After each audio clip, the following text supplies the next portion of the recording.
행함으로 내가 너 자신과 내 말을 듣는 자들을 구원하리라. 예, 끝에 이제 그 말이 있죠. 16절 맨 마지막에 내 말을 듣는 자들을 구원하리라 라고 되어 있습니다. 그래서 오늘 이 디모데전서 강의 이제 새 첫 수요 모임을 시작하면서 12번째 강의 말씀 제목은 목사와 교회의 가장 중요한 사역은 내 말을 듣는 자들을 구원하리라입니다. 목사와 교회의 가장 중요한 사역이 무엇이라고요? 영혼을 이제 구령하는 사역이라는 것을 우리가 오늘 말씀을 통해서 충분히 깨닫게 되는 그런 은혜로운 시간이 되시길 원합니다. 목회자신인 이 디모데전서는 저와 같은 목회자들에게 주는 지침서와 같습니다. 그런 면에서 오늘 말씀은 교회를 감독하면서 목회자들이 무엇을 중요하게 여겨야 되는지를 깨닫게 해주는 귀한 영적인 진리들이 담겨 있습니다. 그렇다고 성도 여러분들과 상관없는 그런 말씀이라고 생각하지 않으시리라고 믿습니다. 모든 말씀이 우리의 영적인 건강과 유익을 위해 필요한 말씀들이기 때문입니다. 오늘 제목처럼 복음을 전하고 혼을 구원하는 일이야말로 이 시대에 목사와 교회가 해야 될 가장 중요한 사역임을 아시길 바랍니다. 맞습니까, 여러분? 좋은 목회자를 세우고 좋은 교회를 만드는 것도 교회 외적 성전과 부흥 때문이라기보다는 이 중요한 영혼 구령 사역을 잘 감당하기 위함임을 우리는 항상 잊지 않아야만 됩니다. 자, 그럼 본문을 좀 보겠습니다. 12절 말씀입니다. 아무도 내 연수함을 없인 여기지 못하게 하고 도리어 너는 말과 행실과 사랑과 영과 믿음과 순결 면에서 믿는 자들의 본이 되라. 자, 12절 말씀은 디모데가 받은 두 번째 명령을 이제 여기서 우리가 볼 수가 있습니다. 첫 번째 명령은 무엇이었습니까? 11절 말씀을 보게 되면 이것들을 명령하고 가르치라라는 말씀을 우리가 지난번에 이제 살펴본 바가 있습니다. 그러게 여기서 이제 바울은 디모데에게 좋은 목회자가 되기 위한 두 번째 명령을 주고 있는 것입니다. 자, 그것이 무엇입니까? 그것이 12절인데 12절도 우리가 두 파트로 이제 나눠서 볼 수가 있는데 첫 번째 부분은 아무도 내 연수함을 없인 여기지 못하게 하라는 것입니다. 여러분, 연수함이 무슨 뜻입니까? 예, 나이가 좀 젊다는 것을 이제 뜻하는 겁니다. 바로 에베소 교회 목회자인 디모데는 대부분의 성도들에 비해서 나이가 적었을 것임을 우리가 이 구절을 통해서 어렵지 않게 이제 유추를 해볼 수가 있습니다.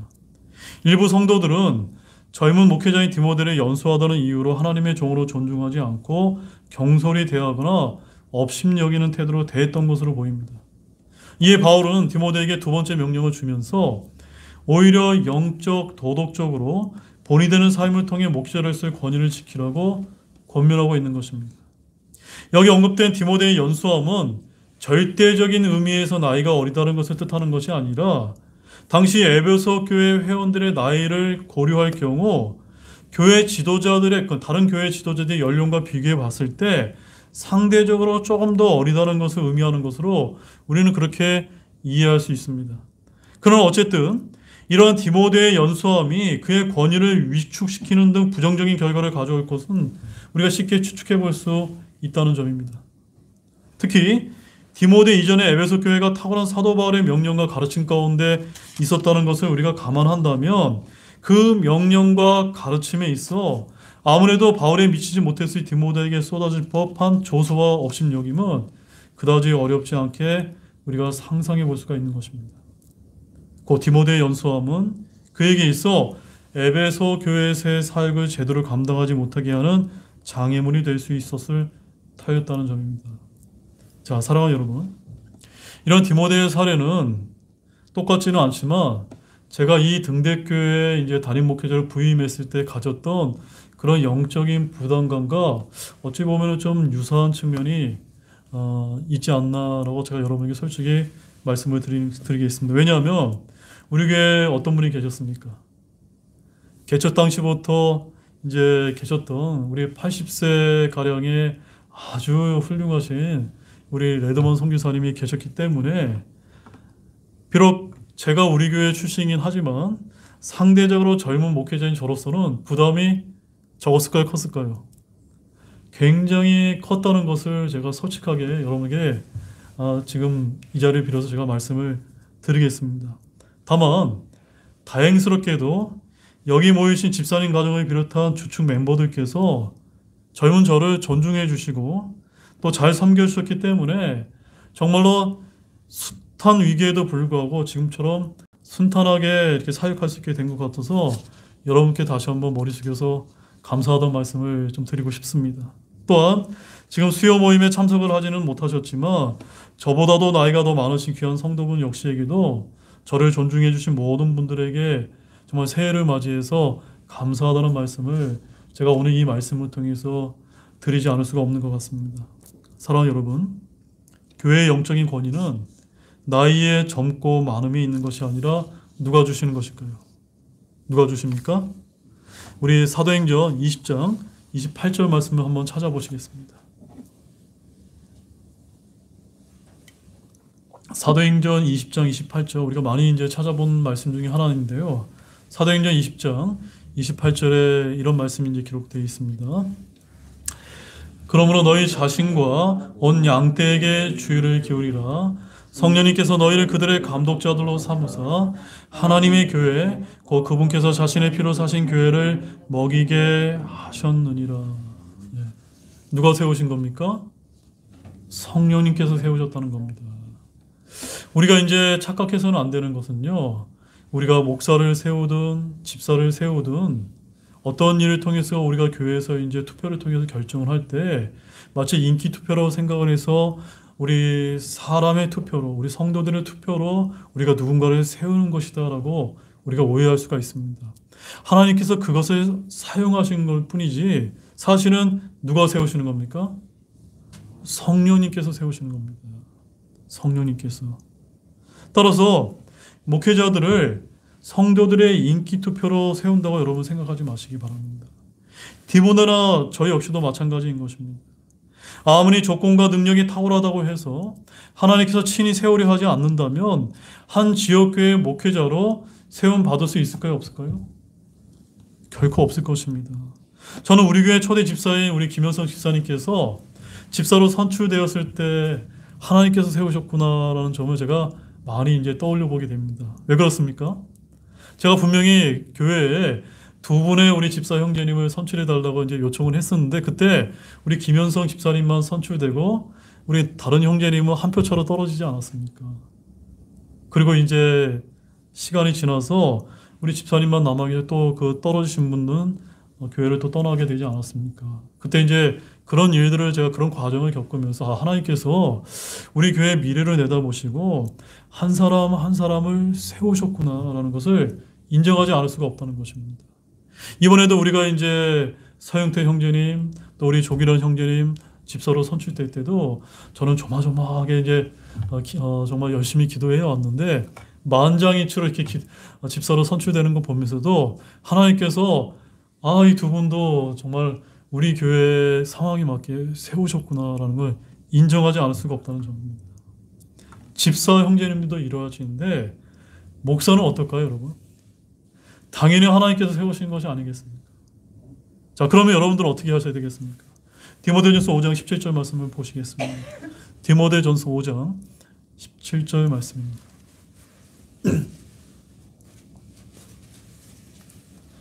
디모데전서 5장 17절 같이 보겠습니다. 잘 다스리는 장로들을 두 배나 존경할 자로 여기되 특별히 말씀과 교리로 수고하는 자들에게 그리 여길지니라. 자, 성도 여러분 편에서는 저와 같은 목회자를 어떻게 대하라고 여기서 말씀하고 있습니까? 네, 맞습니다. 목회자로서의 자질이 충분하다고 또 잘 다스린다고 또 여겨진다면 여러분 두 배나 존경할 자로 여기라고 이제 하나님께서는 우리에게 말씀을 해주고 계십니다. 저는 제가 우리 교회 이 등대 침례교회 담임 목회자로서 이런 말씀을 드리는 것이 아닙니다. 정말로 우리 교회가 다른 지역 교회들에 비해 아주 크나큰 장점이 있다면 이러한 점에 있어서 훌륭한 교회가 아닌가라고 제가 솔직하게 여러분의 말씀을 드리겠습니다. 저는 이제 다른 어제도 우리 목회자 모임을 해보고 또 제가 이제 우리 군 생활을 하면서 여러 지역 교회를 이제 거쳐왔는데 우리 교회만큼 이렇게 저희 가정에게 또는 목회자에게 잘해주는 우리 성도님들이 과연 있을까라는 이런 저는 자부심이 좀 있습니다. 그래서 다른 교회에 비해서 이런 훌륭한 교회에 보내주신 것 제가 참 감사한 마음을 드립니다. 여러분, 교회의 영적 권위와 리더십에 관한 몇 가지 말씀을 좀 더 살펴보기 원하는데요. 연륜이나 경륜이나 사회적인 경험이나 인생 경험을 중시하는 동양 문화권에서는 나이 어린 사람은 무시받기 쉽습니다. 연수함을 업신여기지 못하게 하려면 영적인 권위가 있어야 합니다. 교회에서 돈이나 세상 학문이나 높은 학위나 정치적인 권세나 권력으로 양들 위에 군림할 수가 없습니다.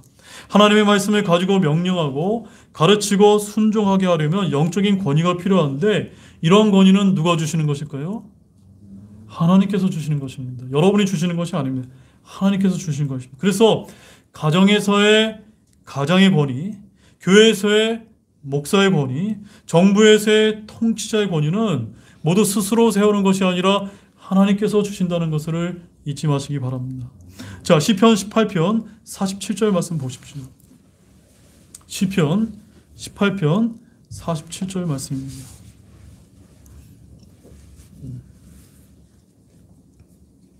시편 18편 47편 자, 같이 보겠습니다. 하나님은 곧 내 원수를 갚아주시고 백성을 내 밑에 굴복하게 하시는 분이시로다. 자, 다윗은 어떤 왕이라고 불렸습니까? 어떤 사람이라고 불렸습니까? 하나님의 마음에 합한 자라고 불렸습니다. 저는 이런 말씀 때문이 아닐까. 그가 왕이 되었습니다. 그러면은 자, 내가 잘해서 왕이 된 것이다 라고 그가 그의 권력을 남용을 할지도 모릅니다. 물론 그가 그런 점이 전혀 없지는 않았어요. 그럼에도 불구하고 그가 하나님에게 합한 자라고 불렸던 이유는 바로 이런 점 때문이 아닐까라고 생각됩니다. 자신에게 주어진 그 권력이 자신의 능력 때문이 아니라 하나님께서 온 것임을 철저하게 알았기 때문에 그는 비록 일개 목동이었지만 통일 이스라엘 왕국의 왕으로 하나님께서 삼아주신 것이 아닌가라고 우리는 그렇게 봐야 될 것입니다. 그래서 많은 사람들이 통치력이 바탕이 된 것을 군사력이 세거나 정보력이 세거나 경제력이나 민주적인 의사결정 같은 것으로 생각할 수가 있는데 그것이 아니라 누구에게서 오는 겁니까? 바로 주님께서 백성들을 다윗의 발밑에 굴복하게 하셨기 때문임을 우리가 이 말씀을 통해서 똑똑하게 알아야 되는 것입니다. 또한 시편 144편 2절에서도 다윗은 이렇게 고백하고 있습니다. 144편 2절 말씀입니다. 그분은 나의 선함이시요 나의 요새시요 나의 높은 망대시요 나의 구출자시요 나의 방패시요 내가 신뢰하는 분이시니 그분께서 내 백성을 내 밑에서 굴복시키는 도다. 네. 귀한 말씀이죠? 네. 왕이 백성들에게서 존중을 받기 위해서는 우선 그 왕이 누구를 쳐다봐야 됩니까? 하나님과의 수직적인 관계가 제일 우선순위로 잘 정해져 있어야 된다는 겁니다. 그것이 잘 되어 있으면 하나님께서 모든 것을 이루어주신다는 겁니다. 이러한 점에서 볼 때 오늘 교회의 영적인 리더십도 마찬가지입니다. 제가 하나님과의 관계가 틀어져 있으면은 우리 교회 안에서 이 리더십은 분명 흔들리게 될 것입니다. 그래서 제가 이 교회에서 하나님과의 관계에서 제가 이제 항상 넘어지지 않도록 여러분들이 열심히 이제 기도를 해 주시기를 부탁을 드리겠습니다. 자, 그 다음에 우리가 이제 우리 본문 말씀 12절 말씀을 보게 되면은 누군가 사역자의 연수함을 업신여기지 않게 하려면은 어떻게 해야 된다고 우리 사도 바울이 이제 고민을 하고 있습니까? 12절 하반절을 보게 되면은 이렇게 기록되어 있습니다. 도리어 너는 말과 행실과 사랑과 영과 믿음과 순결면에서 믿는 자들의 본이 되라. 네. 만약에 저를 업신여기는 분이 계시다면 아마 제가 본이 되는 행동을 잘하지 못했기 때문이다라고 제가 그렇게 여겨야 될 거라고 생각됩니다. 물론 우리 교회에서도 얼마든지 그런 일이 발생할 수 있습니다. 여기서 디모데는 구체적으로 어떤 부분에서 믿는 자들의 본이 되어야만 된다라고 강조하고 있습니까? 첫 번째가 무엇입니까?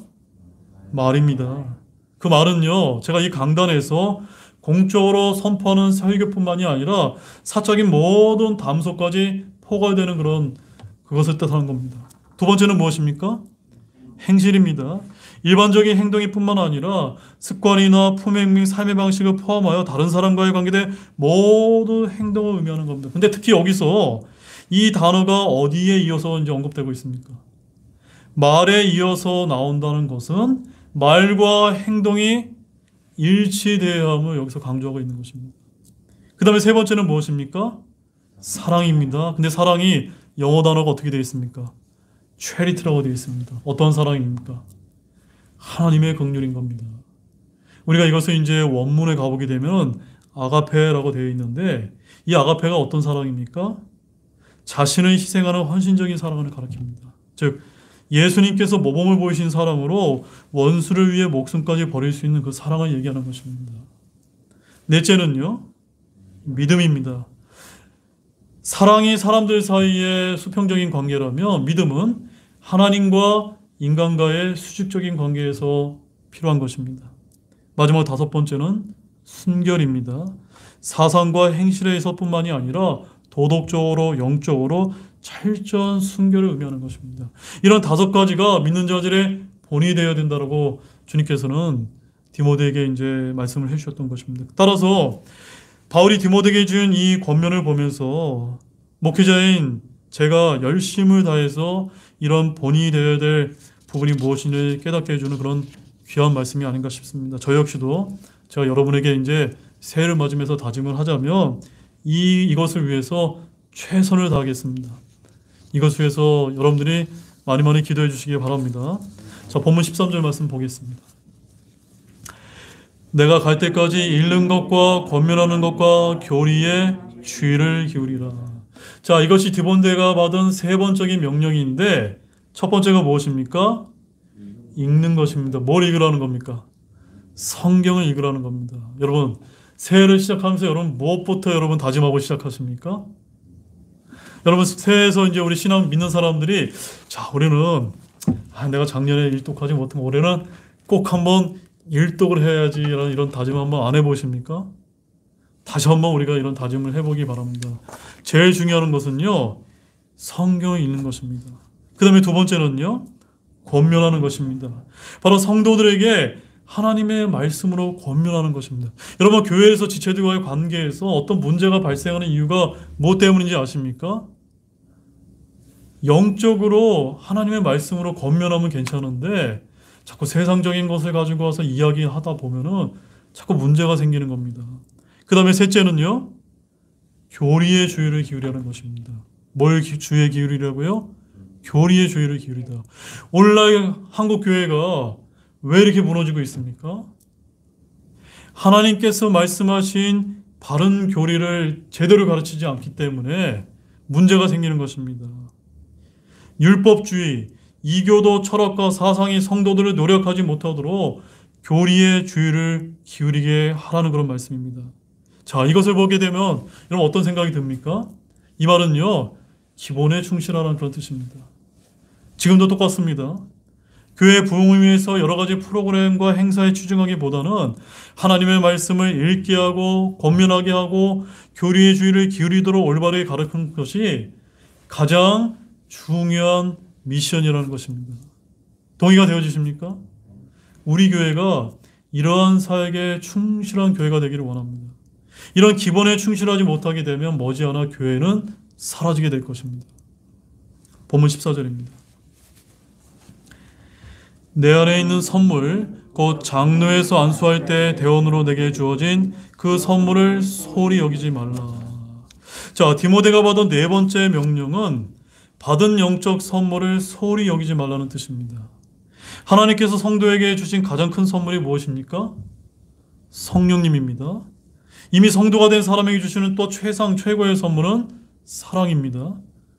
그런데도 많은 성도들은 큰 믿음과 큰 권능을 소유하고 싶어 합니다. 대언을 하거나 방언을 하거나 기적을 행하거나 병을 고치거나 그러한 영적인 선물을 받고 싶어 합니다. 자신이 받고 싶은 선물을 사모하면서 정작 주님이 주신 선물을 소홀히 하는 예가 우리가 얼마나 많은지 모릅니다. 근데 디모데는 에베소 교회 감독이 될 때 장로회에서 안수를 받았는데 여기서 장로회란 무엇을 뜻할까요? 오늘날 장독에서 말한 그런 장로회가 맞습니까? 아닙니다. 신약교회에서의 장로란 감독과 목사를 뜻하는데 바로 사도 베드로와 요한이 교회에서 장로였기 때문입니다. 자, 사랑하는 여러분, 원래 안수라고 하는 이 개념은요, 어디서부터 시작되는지 아십니까?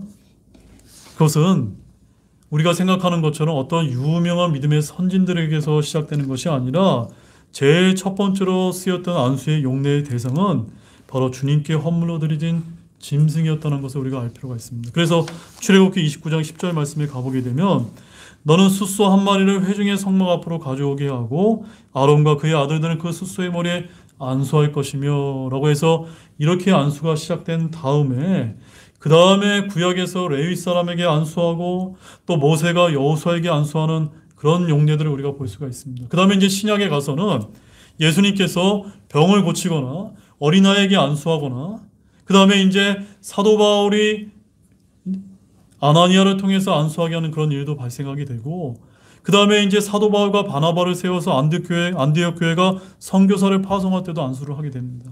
그 다음에 이제 집사 형제를 세울 때 사도행전 6장을 보게 되면은 또 사도들이 안수한 그런 말씀들을 우리가 이런 여러 가지 이제 용례를 찾아볼 수가 있고 마지막으로 등장하는 이제 용례가 안수의 용례가 무엇입니까?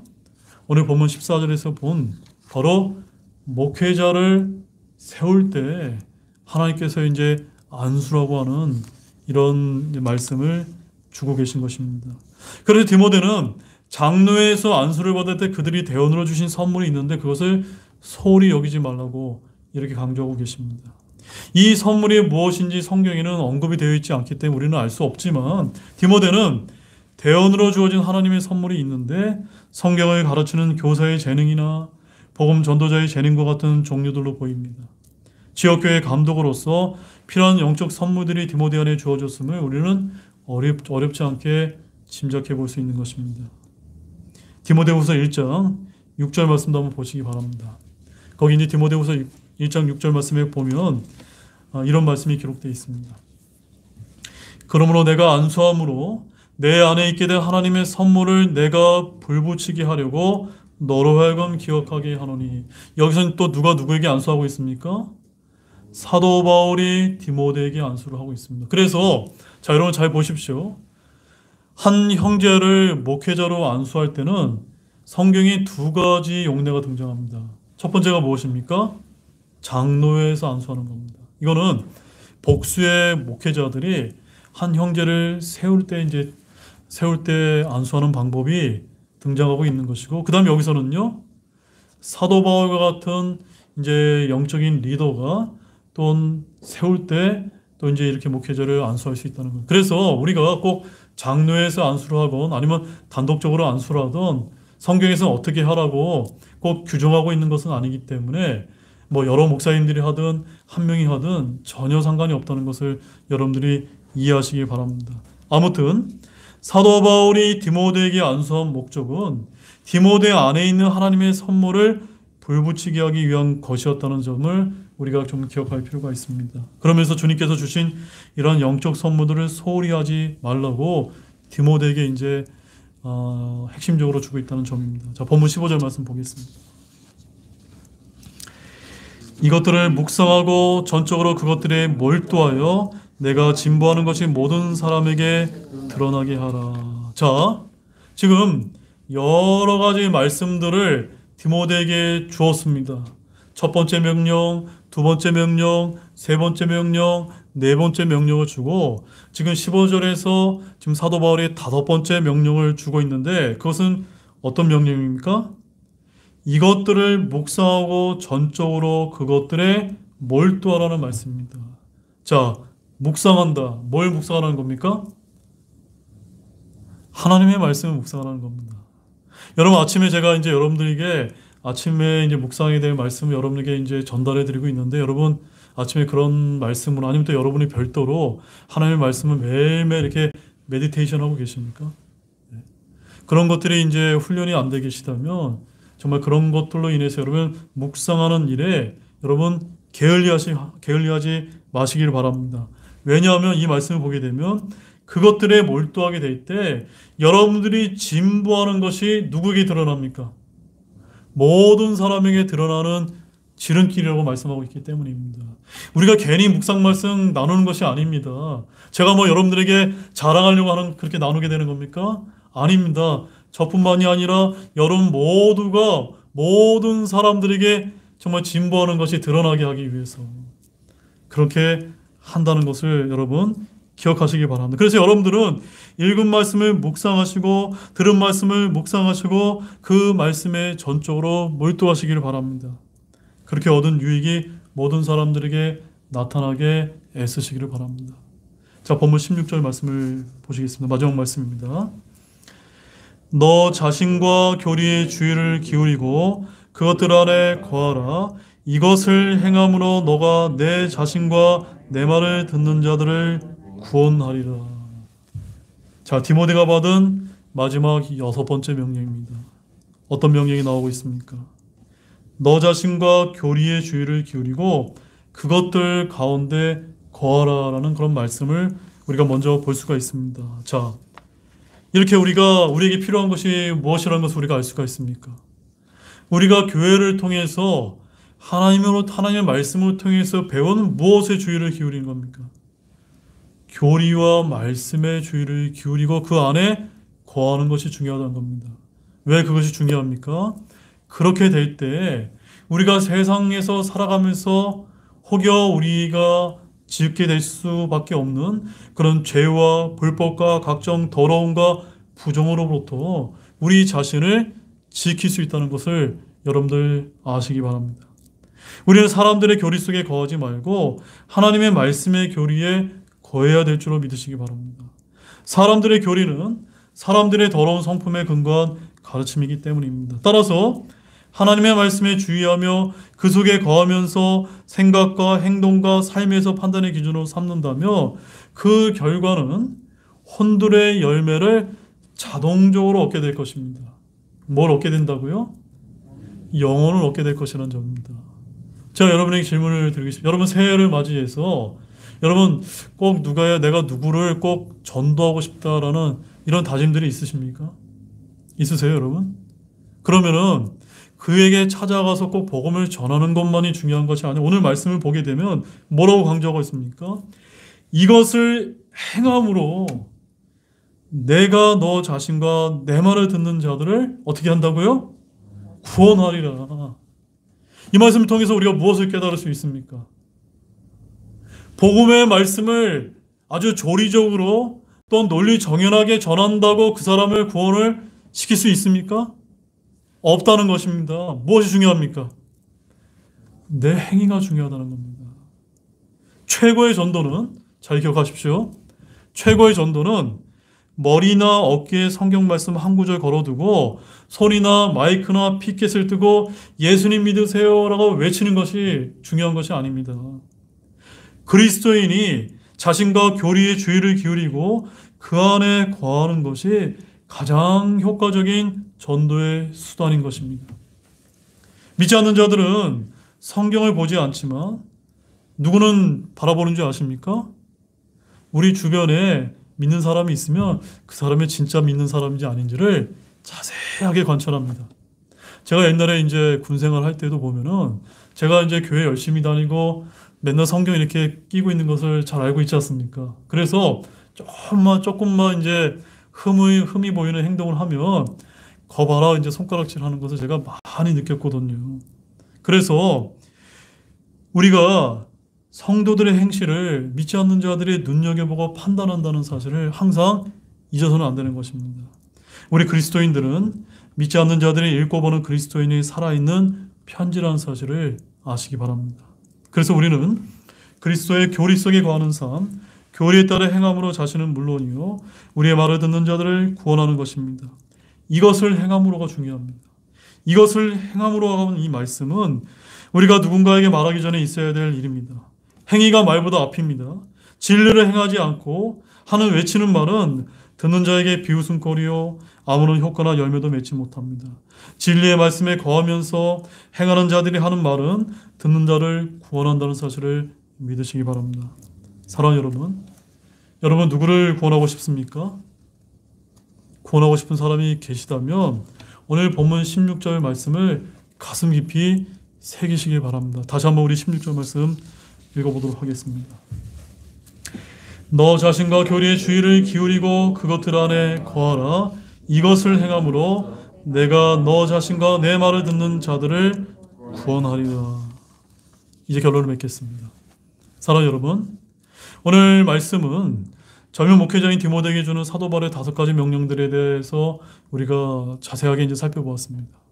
오늘 말씀을 마무리하면서 목사와 교회의 가장 중요한 사역은 바로 영혼 구령이라는 것을 우리가 다시 한번 깊이 깨닫게 되었습니다. 그런데 그렇게 영혼을 우리가 구령하는 것은 그저 말만 잘한다고 우리가 뭐 외적으로 좋은 교회를 만든다고 되는 것이 아니라 우리가 하나님께서 말씀하신 이 말씀 안에서 묵상하고 또 그 하나님께서 배운 그 교리 안에 주의를 기울여서 잘 거하고 또 우리가 행동을 통해서 본을 보이게 될 때 그들을 구원케 하는 것이라는 사실을 우리가 이 말씀을 통해서 배우게 되었습니다.